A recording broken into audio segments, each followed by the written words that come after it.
qui sert de pont entre les Burundais en exil et ceux restés au pays à travers des informations bien fouillées concernant tous les domaines de la vie du pays.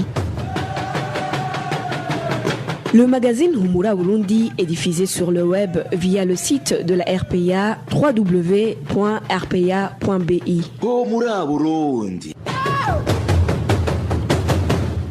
Samedi 12 octobre 2019, bienvenue dans le journal du magazine Humura Burundi dont voici les titres.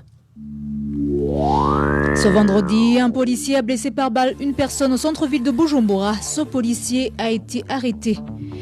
Les réfugiés burundais du camp de Nyarugusu en Tanzanie déplorent une nouvelle mesure qui les interdit de cultiver certaines cultures. Dans ce journal, vous allez le suivre.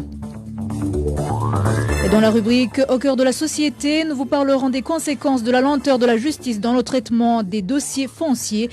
Voilà pour le sommaire. Ce journal passe en direct sur la page Facebook de la RPA. À la présentation, Nadège Lakodze. À la cabine de son, Emestev Nyungeko, Emile Nibasumba assure la prise d'image.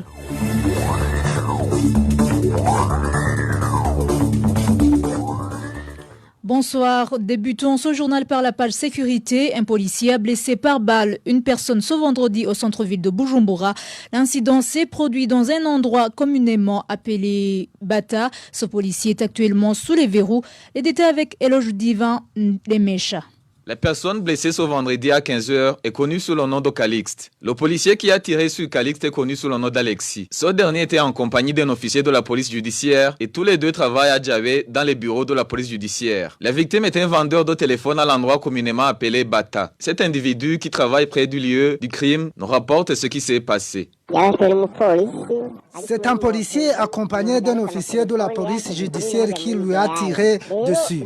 La victime était un vendeur de téléphone à l'idéal. Au fait, ce n'était pas Calixte qui était recherché, c'était son collègue. Ce dernier allait donner de l'argent au policier pour éviter d'être arrêté. Il a proposé également une chaînette en argent de 200 grammes au policier, mais ce dernier a refusé, lui signifiant qu'il va être emprisonné avec sa chaînette. À ce moment même, il a tiré au genou de Calixte. Les policiers de la mairie de Bujumbura sont pointés du doigt dans les actes de vol qu'ils commettent sur les personnes exerçant leurs activités au centre-ville de Bujumbura, surtout les vendeurs de téléphones. Ces policiers ont instauré un système de vol. Ils prétendent qu'ils sont en train de localiser les téléphones qui ont été volés et vendus à ce lieu, alors qu'ils ont l'intention de les voler eux aussi. Vous saurez que ce policier ainsi qu'un collègue de la victime ont été par la suite acheminés au cachot du Besser. Calixte est en train d'être soigné dans l'un des hôpitaux de la mairie de Bujumbura. Merci Eloge Divin. Remesha, il est stagiaire à la RPA. En politique, les responsables du parti CNDD-FDD de la colline Kididiri en commune Oussoni de la province Kirundo continuent d'alimenter les discours de haine et d'intimidation. Dans son discours de ce samedi, le responsable du parti CNDD-FDD a fait savoir que toute personne qui est contre le parti au pouvoir doit être pourchassée, voire même tuée. Le point avec Walter Kwizera, stagiaire à la RPA. Dans la réunion tenue sur la colline Kididiri, Selemani Ndikoumana, le responsable du parti CNDD-FDD dans la commune Oussoni, en compagnie de son adjoint, ont fait savoir que les opposants n'ont pas de place dans cette commune. Discours qui a effrayé les habitants qui étaient sur place. Cet habitant témoigne. Nous sommes très étonnés par ce qui vient d'être prononcé dans la réunion tenue par le responsable du parti CNDD-FDD et son adjoint de la colline Kididiri. Ils ont dit qu'ils vont chasser tous les membres du parti CNL qui refuseront d'adhérer au parti présidentiel.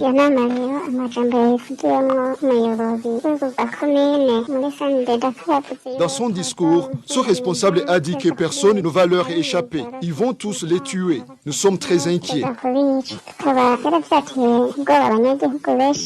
Ces habitants ne comprennent pas le double langage des autorités gouvernementales. D'une part, les hauts cadres invitent les citoyens à vivre en parfaite harmonie, tandis que, de l'autre part, certains responsables intimident et menacent de tuer les opposants. Ces habitants demandent que ces responsables de la colline Kididiri soient destitués de leurs fonctions.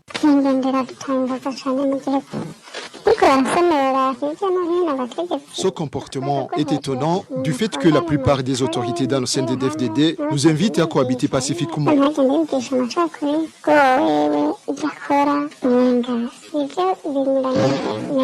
Mais on dirait que le responsable de ce parti dans cette commune ne fait pas partie de ce gouvernement car il se comporte différemment, qu'il soit puni et limogé de ses fonctions.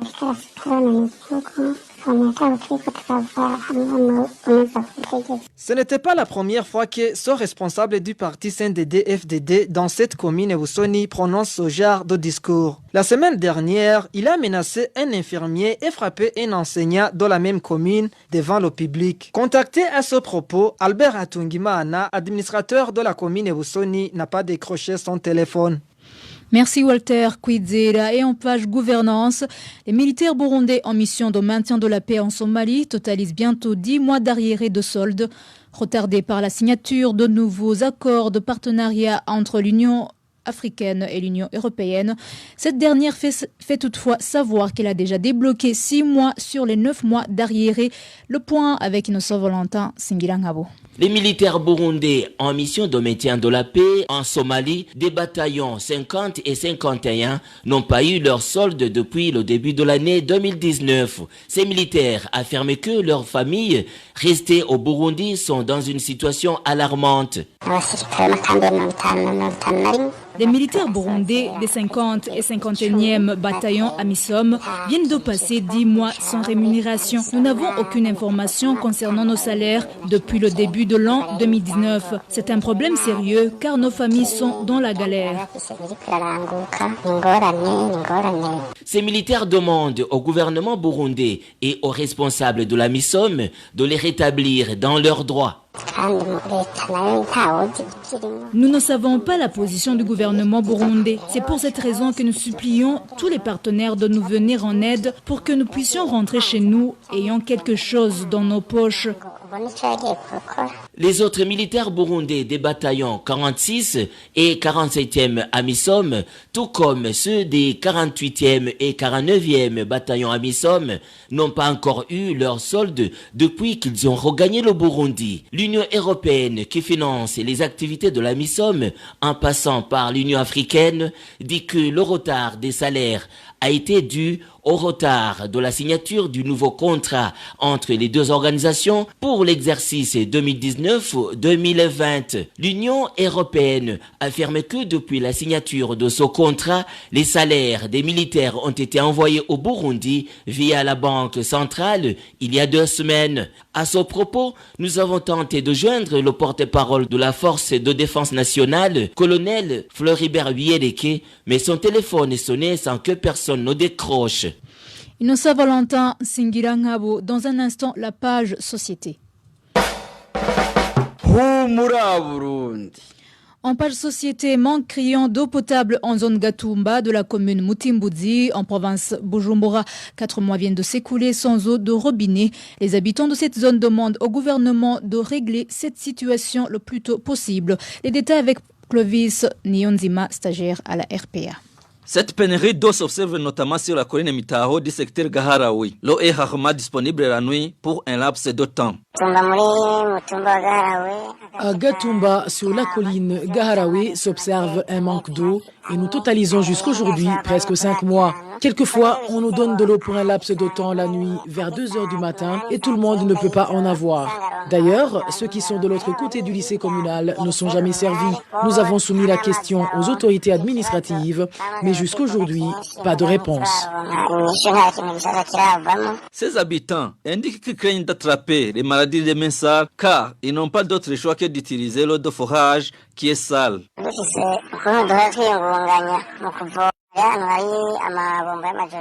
Nous sommes obligés de nous approvisionner sur les forages. Le problème, c'est que ces forages sont proches des toilettes. Vous comprenez que cette eau est vraiment sale, alors que nous sommes dans une période durant laquelle sévit le choléra. Nous demandons à l'État de raccorder nos tuyaux sur la pompe de Kajaga pour que nous soyons aussi servis en eau potable.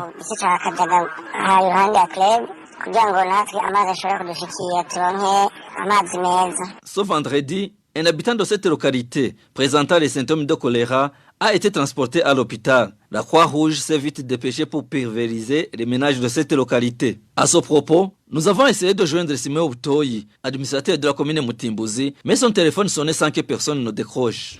Merci Clovis. Nyonzima, même problème au chef-lieu de la province Changuzo, surtout au quartier Kigwati où il se présente une pénurie d'eau depuis presque 2 mois.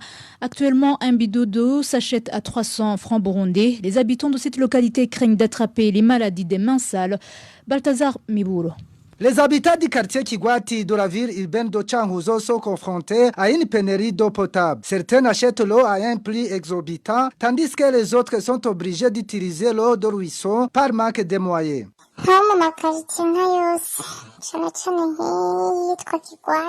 Les habitants de tous les quartiers, plus particulièrement ceux du quartier Kigwati, n'ont quasiment pas d'eau potable. Dans beaucoup d'endroits, il y a alternance dans l'alimentation en eau. Un bidon de 20 litres s'achète à 300 francs. Donc, pour trouver une quantité d'eau suffisante pour toute la famille, ça demande beaucoup d'argent. Par exemple, moi, je peux utiliser 10 bidons par jour afin de faire tous les travaux ménagers. 3000 francs, c'est vraiment exorbitant, vu que je dois aussi payer la ration.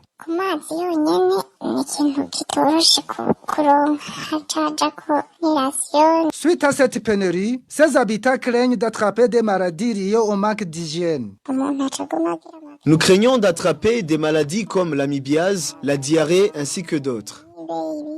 Nous avons essayé de joindre par téléphone les responsables de la régie des eaux dans la province de Changuzo, mais en vain. Merci Balthazar Miburo. À présent, parlons réfugiés. Le commandant de la police tanzanienne demande aux réfugiés burundais vivant dans différents camps de dénoncer les malfaiteurs qui se cachent parmi eux. Simon Siro a tenu ses propos ce samedi au cours de sa visite dans le camp de réfugiés de Nyarugusu. Cette autorité policière a également lancé un appel aux réfugiés burundais de regagner leur pays d'origine. Le point avec Josiane Mozaneza. Dans une visite improvisée au camp de Nyarugusu, Simon Siro, le responsable de police tanzanienne, était accompagné par le directeur chargé des réfugiés au ministère de l'Intérieur en Tanzanie. Au cours de l'entretien qu'il a eu avec les réfugiés, Simon Siro a demandé aux réfugiés burundais de dénoncer tous les malfaiteurs qui se cachent parmi eux.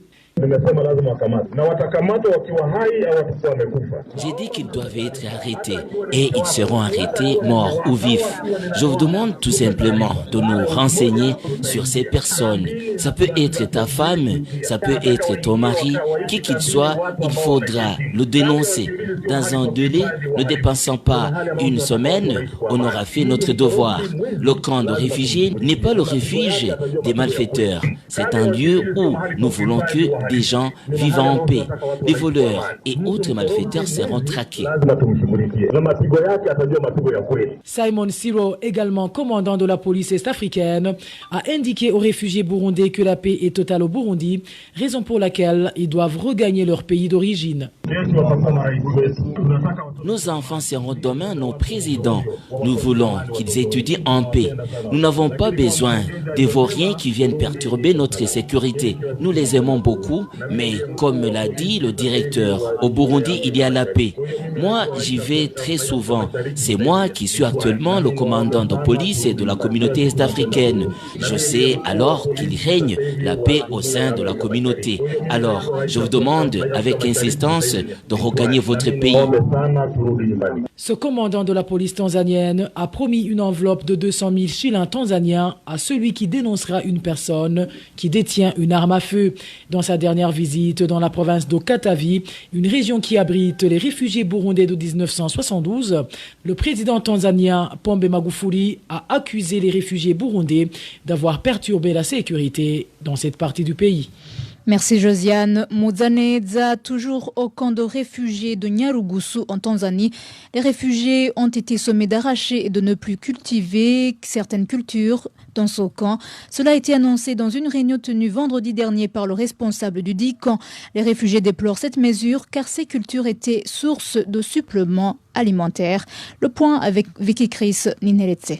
Ces cultures à arracher sont le maïs et le manioc. Selon les réfugiés du camp, le responsable du camp a également fait savoir qu'il est interdit de replanter ces cultures et a mis en garde toute personne qui contreviendra à cette mesure. Déjà, certains réfugiés ont commencé à s'exécuter. Ils ont commencé à arracher les plantes de manioc partout où elles sont plantées. Là où je suis passé, dans la zone 9 et 11, les réfugiés sont en train d'arracher les cultures. Pour ces réfugiés, cette mesure n'est pas la bienvenue car les cultures servaient de complément à la ration alimentaire que le HCR leur donne. C'est vraiment déplorable. Obligé d'arracher les cultures dans ton champ, non encore prêt à ma récolte, c'est triste. Ces cultures nous aidaient lorsqu'il y avait le retard de la ration du HCR qui, des fois, accuse un retard de 3 jours. Ces maniocs nous procuraient des légumes.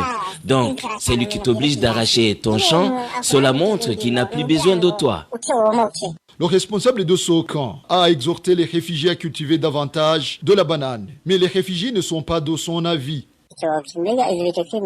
Ces plantes de bananes prennent 1 ou 2 ans pour qu'elles soient prêtes à la récolte. Nous trouvons qu'ils veulent nous faire subir le même sort que les réfugiés du camp de Mutabira. Ces derniers ont laissé tout derrière eux et leurs bananes sont vendues par les Tanzaniens. Mais ces maïs et les maniocs prennent un tout petit temps pour être récoltés et c'est bénéfique pour nos enfants. Comment nous allons vivre ici? C'est un moyen de nous chasser pour que nous retournions chez nous. Ces réfugiés du camp de Nyarugusu demandent au gouvernement tanzanien de suspendre cette mesure et au HCR de suivre de près pour que les réfugiés ne soient pas perturbés.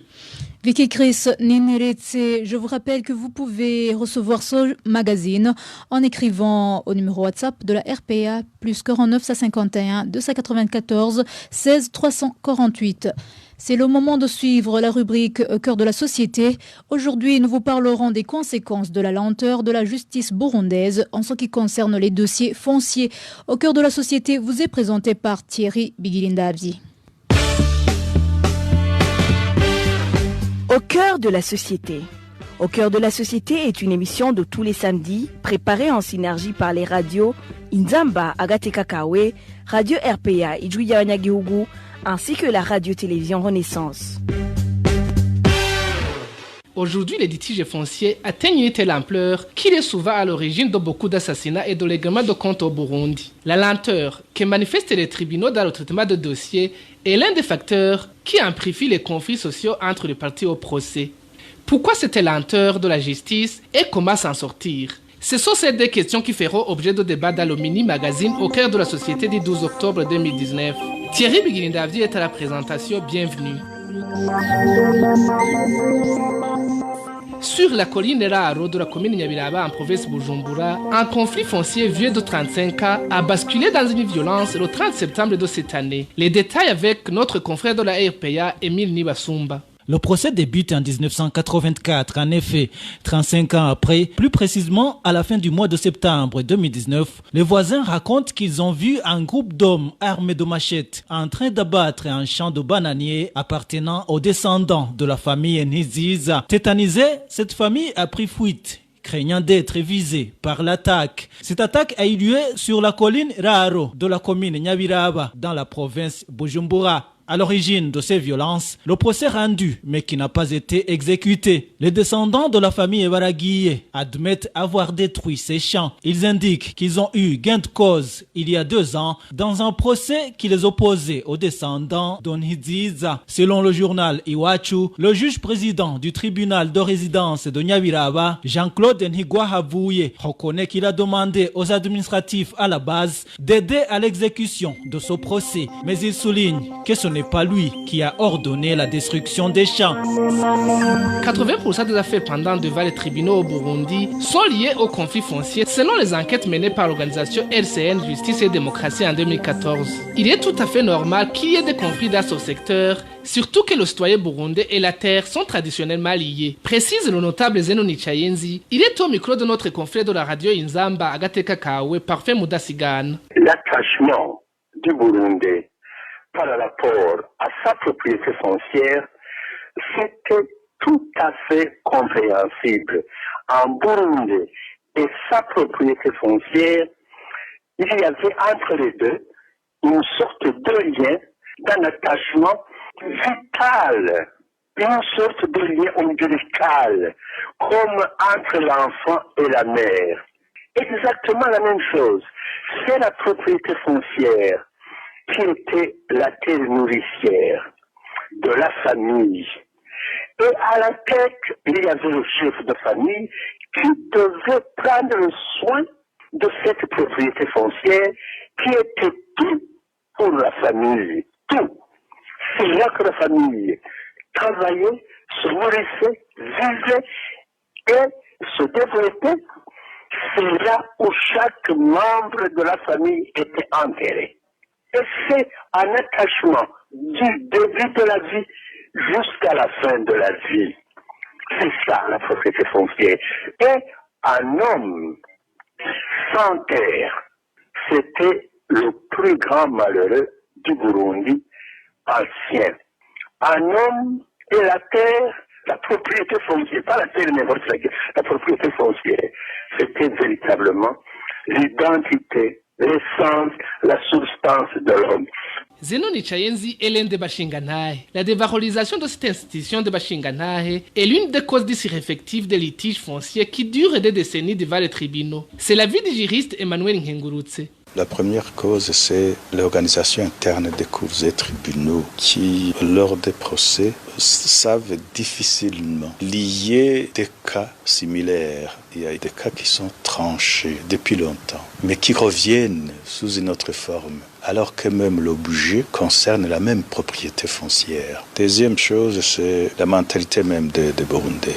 Nous, les Burundais, on aime passer beaucoup de temps et dépenser trop de moyens à palabrer sur une propriété foncière même qui, la valeur de la propriété est très loin inférieure au montant des dépenses engagées pour les procédures judiciaires. Et là, de père en fils et de fils en petit-fils, et ça devient compliqué. Je crois qu'on devait faire en sorte qu'on adopte un nouveau comportement. Tous les litiges de nature civile doivent être réglés de préférence à l'amiable ou par l'intermédiaire des médiations, de l'arbitrage. C'est dommage que les Bashinganari Nahe de Kumugumya ait disparu parce que le pouvoir actuel a saccagé tous des dispositifs de paix sociale. À l'époque, il y avait moins de procès parce que les habitants du coin, les Bashinganari, les voisins, ils savent mieux les problèmes des parties en conflit. Mieux que les tribunaux. Parce qu'en réalité, le conflit est toujours au niveau des faits. La loi, ça, c'est facile de la retrouver lorsque les faits sont vérifiés et sont établis, sont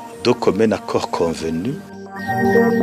Depuis le 15 mai 2014, une nouvelle loi a supprimé le pouvoir en cassation devant la Cour suprême pour les affaires relatives aux terres rurales. Cette loi a attribué les compétences aux cours d'appel, ce qui permet à ce dernier d'entrer dans le fond de l'affaire.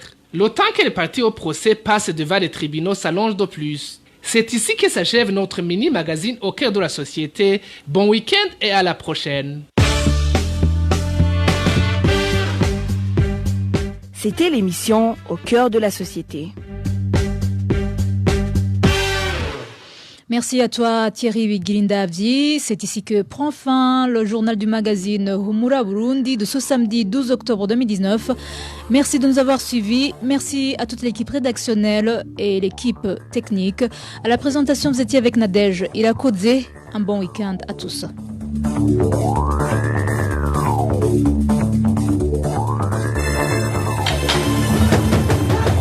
C'était le magazine Humura Burundi. Un magazine comprend pour relier les Burundais en exil, et ce toujours au pays, à travers une information de qualité.